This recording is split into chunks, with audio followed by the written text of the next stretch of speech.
I'm the one they forgot to account for. I was in the middle of reviewing a quarterly earnings summary when my phone buzzed. My aunt's name lit up the screen. Not a call, just a text. 5 words. Family dinner. Sunday. Don't be late. No, please. No, hope you can make it. Just a summons, the same way you'd remind someone to take out the trash. I set my phone face down and went back to the numbers on my screen. 47 million in net revenue. Clean. On track. I made a note in the margin and kept going. That's the thing about my family. They've always treated me like a footnote. And footnotes, they assume, don't talk back.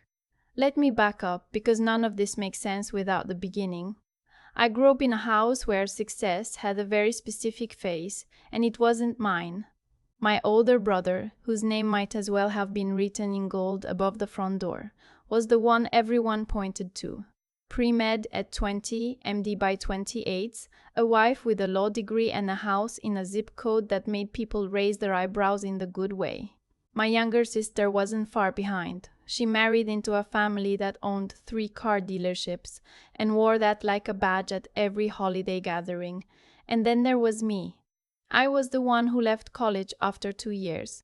I was the one who moved into a studio apartment and told my parents I was figuring things out. I was the one my mother introduced at parties with a slight pause before she said my name, like she was bracing herself for the follow-up question. And what does she do? For a long time my mother's answer was, she's exploring some options. Later it became, she's in business. She never elaborated. I never corrected her. What I was actually doing was building something. Quietly, the way you build things when no one's watching. When there's no safety net and no applause and no one calling to check in. I had started a small logistics and supply chain consulting firm out of my apartment. Just me, a laptop, 2 clients I'd cold emailed until they said yes. And a stubbornness I'd inherited from a grandmother no one in my family liked to talk about. By the time I was 26, I had 7 employees and a real office. By 28, I had 40 employees and 2 office locations. By 31, I had a company worth just under $60 million and a holding entity that most people in my industry recognized immediately, even if they didn't know the face behind it. My family did not know. That wasn't an accident. I had made a choice, early on, to keep my professional life completely separate from my personal one. Part of it was privacy. Part of it was protection. I'd watched too many people get their businesses derailed by family interference, by relatives who showed up wanting favors or jobs or loans they'd never pay back. But honestly, part of it was this.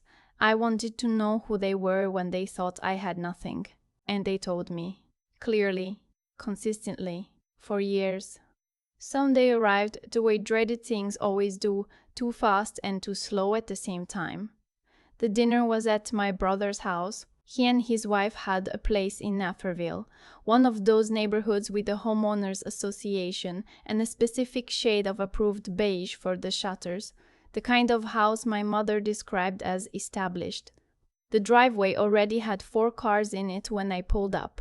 I rang the doorbell. My sister-in-law answered, looked at me, and smiled the way people smile at someone they were hoping would cancel. "Oh, you made it," she said. I said yes. I made it. The living room was full when I walked in. My brother was talking to my uncle near the fireplace. My sister and her husband were on the couch. My aunt, the one who texted me, was in the kitchen, moving between the stove and the counter, like she owned the place, which she sort of did in all the ways that mattered. My mother was at the dining table, already seated, which meant she'd arrived early. Which meant this dinner mattered to her in a way she hadn't mentioned to me. Nobody stopped talking when I walked in. I got a few nods. My sister gave me a small wave. I sat down. I poured myself water. I waited for someone to ask me something. My uncle asked my brother about the new wing he was adding to his practice. My aunt asked my sister about her son's travel baseball team. My mother asked my sister-in-law about a charity gala they'd both attended. No one asked me anything. I had been sitting at that table for 22 minutes before my mother finally looked at me and said, "How's the apartment?" "I don't live in an apartment. I haven't for 3 years. I own a house in Elmhurst with a yard and a garage and a home office where I run one of the fastest growing logistics firms in the Midwest," I said. "It's good." And I reached for the bread. The actual purpose of the dinner came out halfway through the entree. My brother cleared his throat the way he always does before he says something important. 3 short beats, like a gavel. Everyone turned to look at him. I watched my mother straighten in her chair. He explained it methodically. He and his wife were buying a second property, a vacation home up in Lake Geneva. It was a significant investment, and he was proposing that the family treat it as a shared asset, a place everyone could use, a legacy property, something to pass down. He had already spoken to a real estate attorney. The numbers he mentioned were real. He wasn't wrong about the opportunity. Lake Geneva properties in the area he was describing had appreciated steadily for a decade and would continue to do so. What he needed, he said, was for other family members to contribute to the down payment, not a loan. A shared investment. He laid out the percentages. He looked around the table. My uncle nodded. My sister's husband asked one smart question and then nodded. My aunt was already talking about which weekends she'd want in July. My brother looked at me last. It wasn't a meaningful look. It was more like he was checking a box. "We didn't include you in the initial planning," he said carefully, "because we figured it might be outside your current situation." Current situation. I looked at him for a moment. Then I looked at my mother, who was looking at the centerpiece. "Was the total ask per family unit," I said. My sister-in-law answered before my brother could. $30,000 per contributing household. There was a small silence, the kind that means something. "I can do that," I said. I watched the table recalibrate in real time. My aunt looked up. My sister's husband shifted in his seat. My mother finally looked away from the centerpiece and looked at me instead. My brother said, "We're not asking you to strain." "I'm not strained," I said. "I'll send the transfer on Monday." The dinner continued. But something had changed in the room. It wasn't warmth, not exactly. It was more like the moment you realize the furniture is heavier than you expected. They weren't sure what to do with me now. I drove home and called my CFO. Not about the $30,000. I didn't need to call anyone about $30,000. I called because I needed to confirm a separate matter, one that had been sitting in the back of my mind all evening while my family talked about their second property and their July weekends and their plans for a legacy I'd apparently been pre-disqualified from participating in. I needed to confirm that the name on the primary vendor contract for my brother's medical practice, the logistics and supply management contract that handled everything from equipment delivery to billing system infrastructure, was still routed through a subsidiary with a name that bore no resemblance to mine. It was. I told her to keep it that way. For now. 3 months later, my brother called me on a Tuesday morning. Not to check in.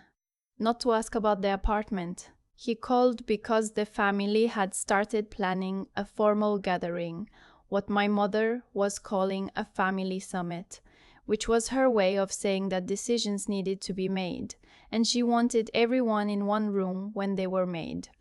My grandmother's estate had finally cleared probate.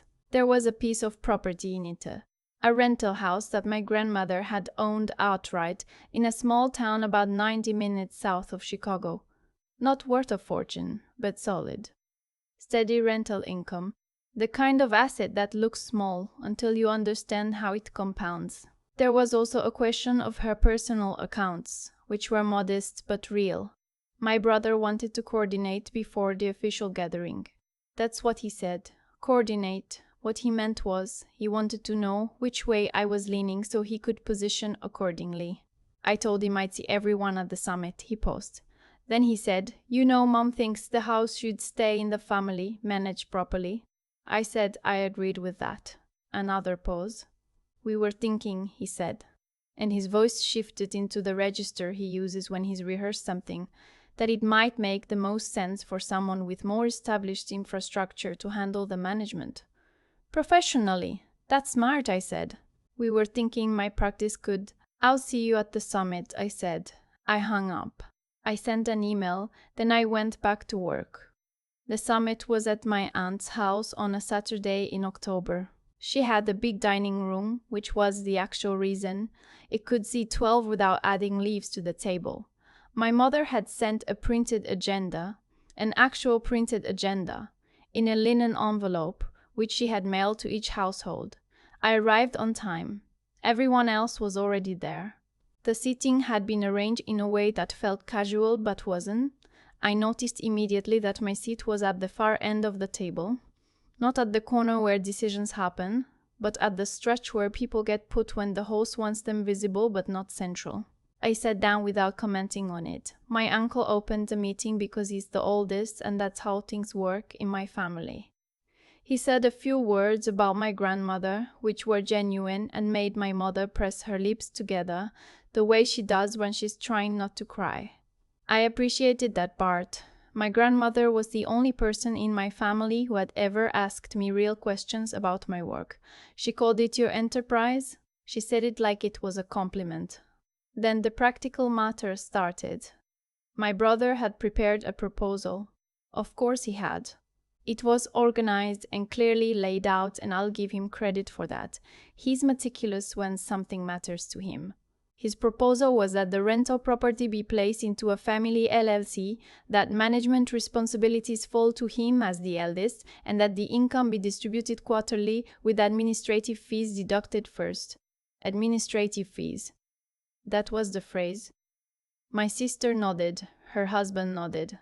Her husband nodded. My aunt looked at my mother, and my mother nodded. My uncle looked at me. Any thoughts? I said yes, actually.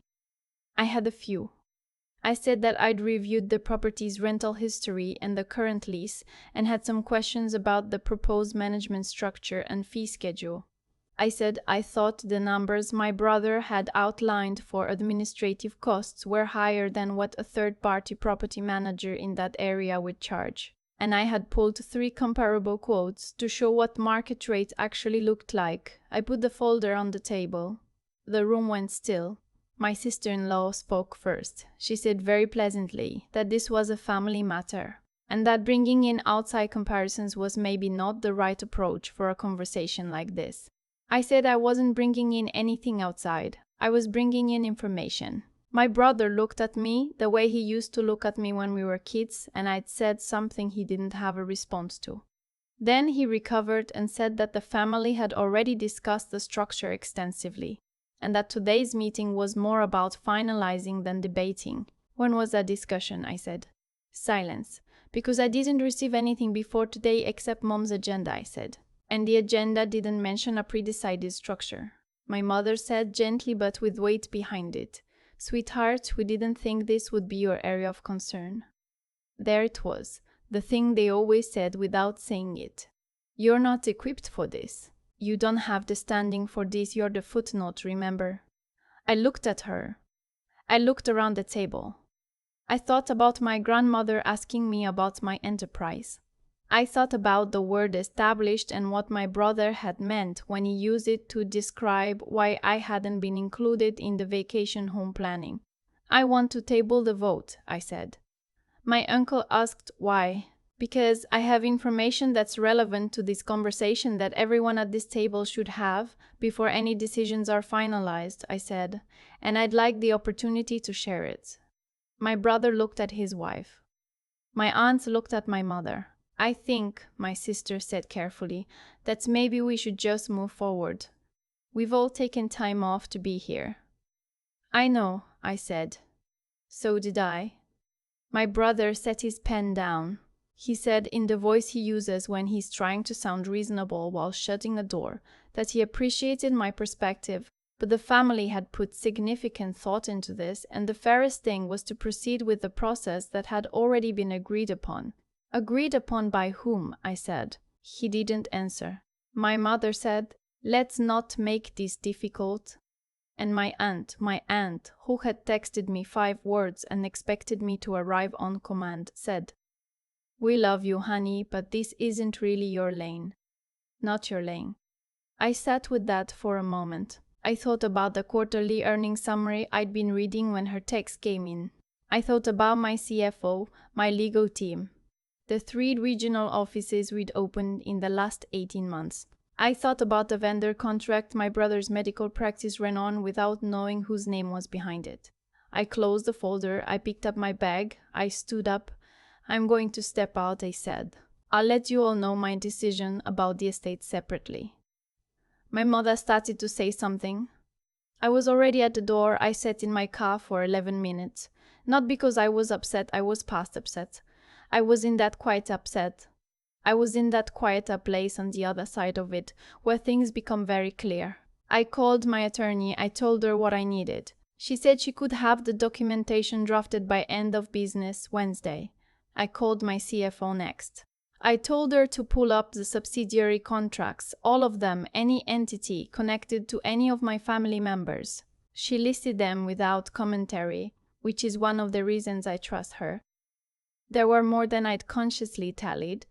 My brother's practice, a commercial space my uncle leased for his insurance business that sat inside a property managed by one of my holding companies, a catering vendor my sister's husband used for his dealership events, which sourced through a distributor that I had a silent equity stake in. None of them knew. I had never told them.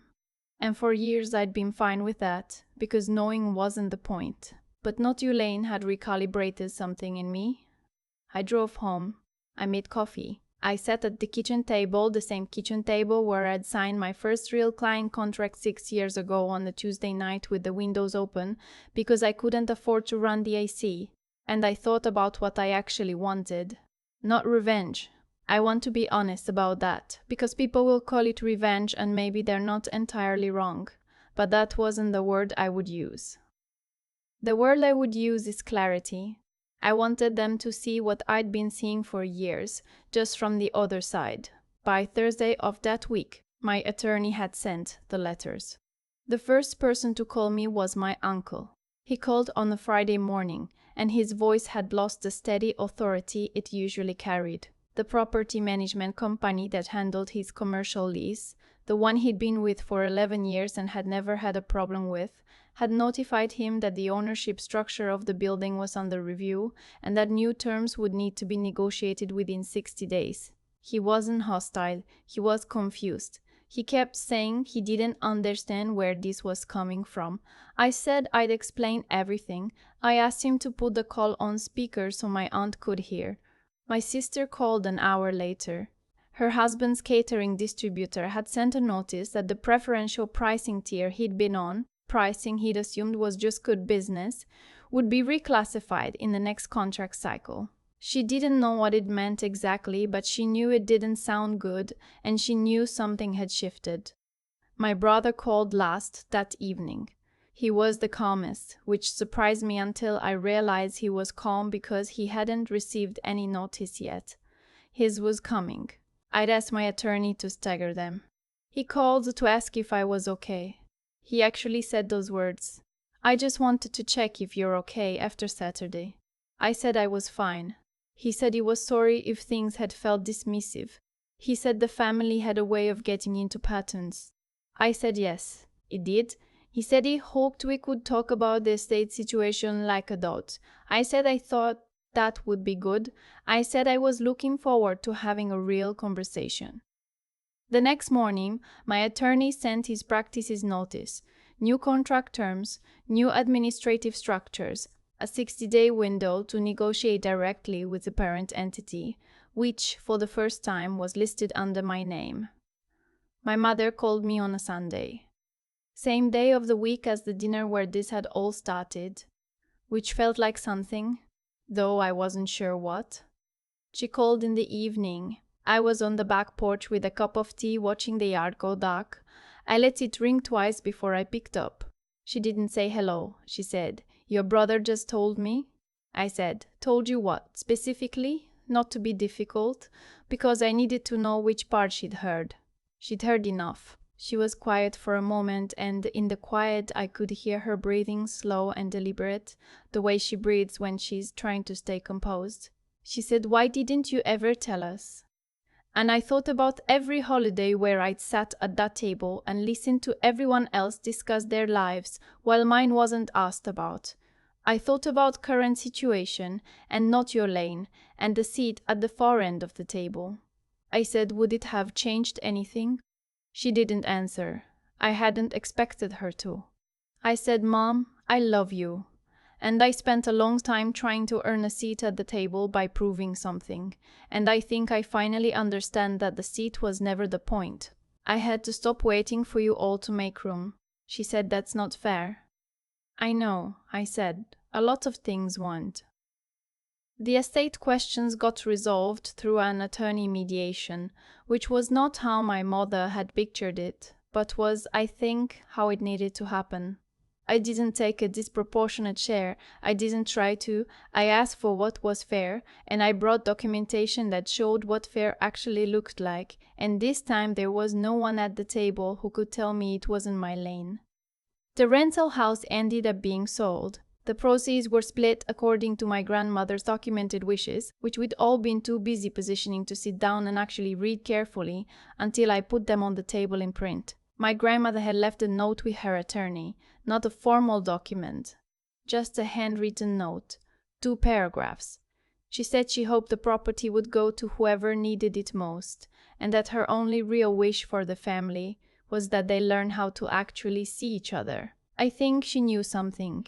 The vendor contracts with my family members' businesses got renegotiated. Fair terms. Not punitive, not generous. Fair. My brother's practice is still a client. My uncle's building is still managed by my company. The relationship is clearer now because it's honest. My mother and I have dinner sometimes, just the two of us, at a place halfway between her house and mine. She doesn't introduce me with a pause before my name anymore. She doesn't say she's in business like a placeholder. Last month, she told the woman at the next table exactly what my company does, with the kind of specificity that told me she'd been paying attention for a while, even when I thought she wasn't. I didn't say anything about it in the moment. I just picked up my menu. Some things don't need to be said out loud. They just need to happen, in the right order, at a table where everyone finally has the same information. My grandmother would have appreciated that, I think. She always said the truth doesn't need an announcement. It just needs enough time and someone stubborn enough to hold on to it. I've got both. I've thought a lot about what my grandmother wrote in that note. 2 paragraphs handwritten, left with her attorney for a family she clearly understood better than we understood ourselves. She didn't leave instructions about the money. She left instructions about seeing each other. That's the part that stayed with me long after the estate was settled and the contracts were renegotiated, and my mother started saying my company's name out loud without hesitating. Here's what I've come to believe. Not because someone told me, but because I lived it from both sides. The way you treat people when you think they have nothing is the most honest thing about you. Not your generosity when the cameras are on. Not your warmth at the holiday table when everyone's watching. The honest version is what happens in the room when the person you've written off is sitting right there and you still choose to hand them the seat at the far end. My family didn't do that out of malice. I want to be clear about that. They did it out of assumption, the quiet, comfortable kind that builds up over years until it hardens into fact. They assumed I hadn't built anything because they hadn't watched me build it, and because they assumed it, they stopped looking. That's how assumptions work. They replace curiosity with conclusion, and once the conclusion is set, it takes something significant to dislodge it. What I had to learn, and it took longer than I'd like to admit, is that waiting for someone to update their assumption about you is not a strategy, it's just waiting. I spent years being present at tables where I wasn't seen, thinking that if I stayed long enough, showed up consistently enough, eventually the picture would correct itself. It didn't. The picture only corrected itself when I stopped trying to fit inside it and started holding up a different one entirely. That's not bitterness. That's just what I tell anyone who's been sitting at the far end of the table in their own family. You don't earn your seat by being patient. You earn it by building something real and then being willing to let it speak. The intelligence piece matters too. Not intelligence as in degrees or credentials. My brother has those and they didn't make him see clearly. I mean the kind of intelligence that asks questions before drawing conclusions. The kind that reads the actual document before deciding what's fair. When I put those comparable quotes on the table at the summit, I wasn't performing. I was doing what I'd always done, showing up with information instead of just opinions. That habit, more than anything else, is what protected me. And the endurance, that part I can't sugarcoat. There were years in there that were genuinely hard. Years where I wasn't sure the company would survive, where I was running payroll on a tight margin and still showing up to Christmas dinner and listening to everyone else talk about their lives while mine wasn't asked about. The endurance wasn't noble in the moment. It was just what I had. I held on because I didn't know what else to do, and eventually, holding on became something. My grandmother knew that about me, I think. She called it my enterprise. She said it like she was proud. I didn't know until much later that she was the one person in my family who had asked around quietly and figured out more than I told her. She never said anything about it directly. She just kept asking questions, kept listening, kept making room. I'm trying to do the same.